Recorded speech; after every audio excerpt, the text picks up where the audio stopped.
Eu queria falar hoje, na semana passada eu faltei na sexta-feira, não vim na sexta-feira, eu fui a um evento. É um evento anual de entrega de prêmios aos executivos mais admirados do Brasil. É um evento que já tem 10 anos e premia o talento, o reconhecimento dos dirigentes das maiores empresas do Brasil, as mais admiradas desse país. E eu fui chamado para fazer uma apresentação e eu achei a apresentação pertinente para a gente conversar sobre o conteúdo hoje. Tem tudo a ver com nossos dias de hoje. O título que eu dei para aquela apresentação foi Realidade ou Desejo. Hoje, e a gente vai ter eleição, e eu vou falar de eleição, e nós vamos falar muito de eleição, e nós vamos falar muito de tudo, a gente se apaixona por algumas ideias e a gente entende, decide que aquela ideia, aquele ponto de vista é o ponto de vista certo. Certo porque eu me apaixonei. E porque eu me apaixonei, eu não coloco em discussão. Isso é o mundo do desejo. O mundo da realidade é o mundo que pode ser demonstrado. É o mundo que pode ser questionado. É o mundo que pode ser mensurado. É o mundo onde o verdadeiro debate acontece. No futebol, isso pode ser resolvido com o VAR. Olha lá, nem sempre, né, Fábio? Mas você tem o VAR, para pelo menos você voltar à cena, ver se houve impedimento, ver se a bola entrou e tal, ver se foi falta, e você pode colocar em discussão. E mesmo com 350 mil câmeras, ainda assim, muita gente sai, mesmo demonstrado, e eu já vi o Fábio falar aqui, do tipo, indiscutivelmente foi falta ou não foi falta de jeito nenhum, e mesmo assim os torcedores do time A ou B ficam abraçados à ideia contrária, com as câmeras mostrando o oposto. Mesmo assim as pessoas se agarram àquele desejo, porque a paixão pelo time fala mais alto. Não muda a realidade, mas muda a forma como as pessoas encaram a realidade. E é muito importante que a gente tome um banho de realidade para a gente não se deixar levar pelo desejo na análise dos fatos. O desejo é fundamental, a intuição é fundamental, o seu ponto de vista é fundamental, brigar pela sua opinião é fundamental, mas fatos não comportam opinião. Fatos podem ser interpretados, fatos podem ser discutidos, mas existem coisas que não podem ser questionadas. A realidade pode ser debatida, questionada, até que uma vez colocada à prova, ela resiste, aquilo é um fato, acabou, não tem discussão. Então, cabe a gente discutir exaustivamente os fatos, mas sem que a partícula do desejo, aquela vontade que a gente tem de que as coisas tenham acontecido do jeito que a gente quer, prevaleça. Então, eu comecei a apresentação citando uma frase do Papa, a gente até já falou disso aqui certa vez. Ele disse a frase: para dizer não à guerra, é preciso dizer não às armas. Ele falou isso no final do ano, na mensagem de Natal. Como questionar uma frase aparentemente indiscutível? Para dizer não à guerra, é preciso dizer não às armas. Como questionar uma coisa dessa, né? Por trás disso, ou seja, você teria que se livrar das armas para poder se livrar das guerras, está a ideia de que a indústria bélica tem um poder extraordinário, ela até comandaria o mundo, e que a guerra seria para muitos mais lucrativa do que a paz. Ou seja, se a indústria bélica comanda o mundo e a guerra é mais lucrativa do que a paz, a gente teria que vencer a indústria bélica para então vencer as guerras. Aí vamos para o VAR disso, né? Quanto que a indústria da guerra movimenta por ano no mundo? Nós estamos falando em 2 trilhões de dólares. É uma coisa extraordinária, é um número realmente exuberante. Mas quanto a indústria de saúde movimenta no mundo? 8 trilhões de dólares. Quanto à indústria de logística, e eu me refiro a transportes, os mais variados, que são muito comprometidos pela guerra, né? 9 trilhões de dólares. A indústria de turismo, que perde com a guerra, né? 10 trilhões de dólares. Então, A indústria de turismo é adversária da guerra, a indústria de logística é adversária da guerra, a saúde é adversária da guerra. E a construção civil, que obviamente é adversária da guerra, 12 trilhões de dólares. Então, quando você coloca num gráfico 2 trilhões de dólares de guerra e coloca 8 tri de saúde, 9 de logística, 10 de turismo e 12 de construção civil, só esses daí somam 39, contra 2 da guerra. Será mesmo que a indústria da guerra, se a indústria bélica comanda o mundo? Obviamente não. A indústria bélica não comanda o mundo. E a paz é mais lucrativa do que a guerra. Muita gente consegue fazer negócios sem guerra, num ambiente de paz, e um número menor de players faz negócios num ambiente de guerra, enquanto os outros todos têm que esperar pela paz para que possam voltar a operar e tal. Então, se a gente for pegar a frase do Papa para dizer não à guerra, é preciso dizer não às armas, seria muito melhor e muito mais barato e muito mais eficiente que a frase fosse: para dizer não à guerra, é preciso dizer sim à democracia.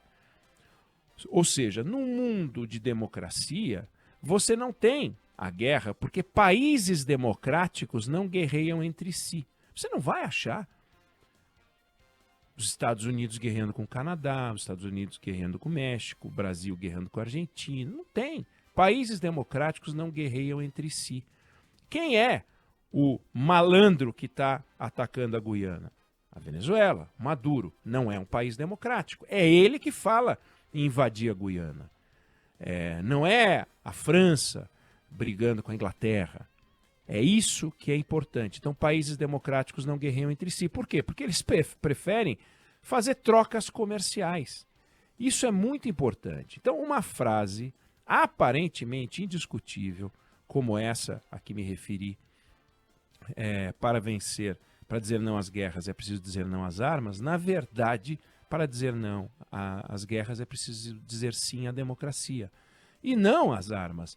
As armas, em mãos democráticas, garantem muitas vezes, aliás, em boa parte das vezes, que uma determinada guerra não aconteça ou termine antes do que deveria. Os interlocutores de um país democrático sem armas talvez tivessem muito menos força do que com as armas. Então, armas nas mãos de países democráticos fazem um efeito diferente do que armas nas mãos de um país não democrático que prefere sim esse à guerra.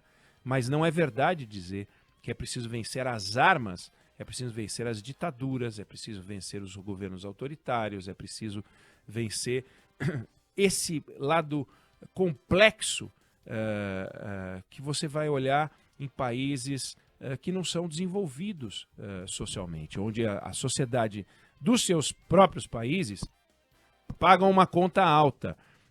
E aí você tem as guerras civis, você tem o massacre de etnias. É aí que as coisas acontecem nos regimes não democráticos. E isso é muito importante. E foi este o ponto que eu quis levar. A apresentação é muito mais longa do que isso, não é tão mais longa do que isso, mas eu tratava dessa diferença entre a realidade pela qual a gente tem que, ou a qual a gente tem que se agarrar, e o desejo do qual a gente tem que escapar, se a gente quiser travar um debate civilizado. Quando a gente chega no mundo das eleições, que é o que a gente vai ter agora, a gente tem que tomar muito cuidado. Eu apresentei recentemente aqui dados indiscutíveis para combater a frase que muitos analistas dizem, né, de que a eleição municipal aponta um caminho para a eleição presidencial. Óbvio que o candidato à reeleição, no caso do Lula, ou os candidatos a disputar com ele a eleição de 2026, enxergam em 2024 uma oportunidade de formar bases. Tudo bem, é legítimo que entendam e queiram assim, acham que vão formar seus exércitos por aí. Mas a história brasileira não autoriza criar uma conexão, uma relação de causa e efeito entre a eleição municipal e a eleição presidencial. 2024 não indica caminhos para 2026. Basta pegar que o presidente Fernando Henrique Cardoso era o presidente no ano 2000, quando houve a eleição municipal. E lá, os partidos da base dele ficaram com 82% dos prefeitos, eu trouxe esse dado aqui recentemente, e o PT, 4% dos prefeitos. 2 anos depois, quem fez o presidente? O PT, com o Lula. Então, o Lula, com 4% dos prefeitos, se elegeu presidente. Por quê? Porque os fatores que produziram a vitória em 2002 do Lula não guardam relação com a eleição municipal. Guardam relação com o quê? Com o fato das pessoas estarem cansadas do PSDB, que já tinha tido 2 mandatos, independente do que produziu o governo Fernando Henrique, de uma análise comparativa entre o candidato do PT e o candidato do PSDB, que era o José Serra. O Lula estava por aí tentando em 89, em 94, em 98, não ganhava, 3 vezes não ganhava. Quando ele sai em 2002, disseram, bom, agora vamos com ele. E não tem nada a ver com o fato de que em 2000 o PT elegeu pouco prefeito, porque se fosse assim, o PT não ganharia a eleição no ano 2002. E isso voltou a se repetir em 2006. Porque em 2004 teve eleição municipal e o PT elegeu 8% dos prefeitos.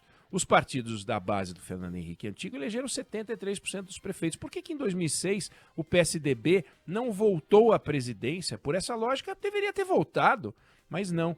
Foi a reeleição de Lula.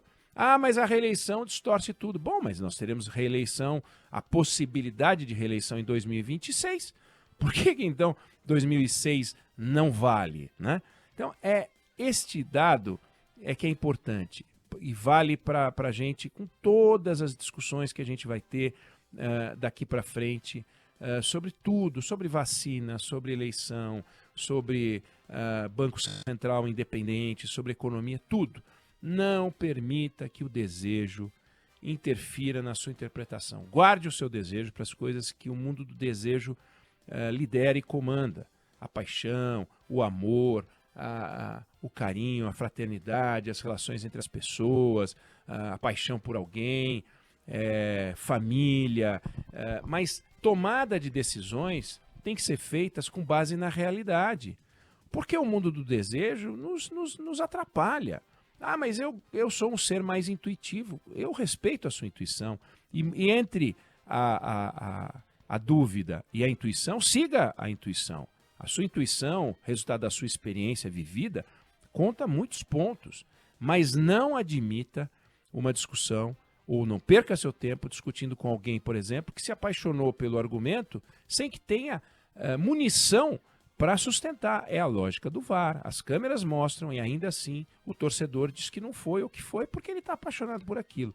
Então eu queria trazer isso como uma provocação para essa segunda-feira, dia 24 de junho, porque daqui para frente a gente vai ter, e cada vez mais a gente tem, uma exposição às fake news, às provocações, às frases que não fazem sentido, às ideias largadas e soltas, e realidade manda mais do que o desejo, deveria mandar mais. O desejo acaba mandando mais do que a realidade, do contrário, a gente não teria todas as confusões que a gente tem. Mas não seja você aquele que se apaixona por uma ideia que você adoraria que fosse verdade. Apaixone-se pela realidade, cheque as informações, confira, vá aos meios de comunicação, busque a lógica por trás do fato apresentado, aposte nos veículos confiáveis, cheque se o autor da informação é respeitado, verifique a fonte de informação, veja se ela está identificada. Isso é muito importante para que você possa tirar conclusões que não sejam precipitadas e evitar, assim, decisões absolutamente equivocadas para a sua vida profissional e pessoal. Não sei se você concorda ou discorda, mas essa é a opinião que eu tenho sobre o assunto.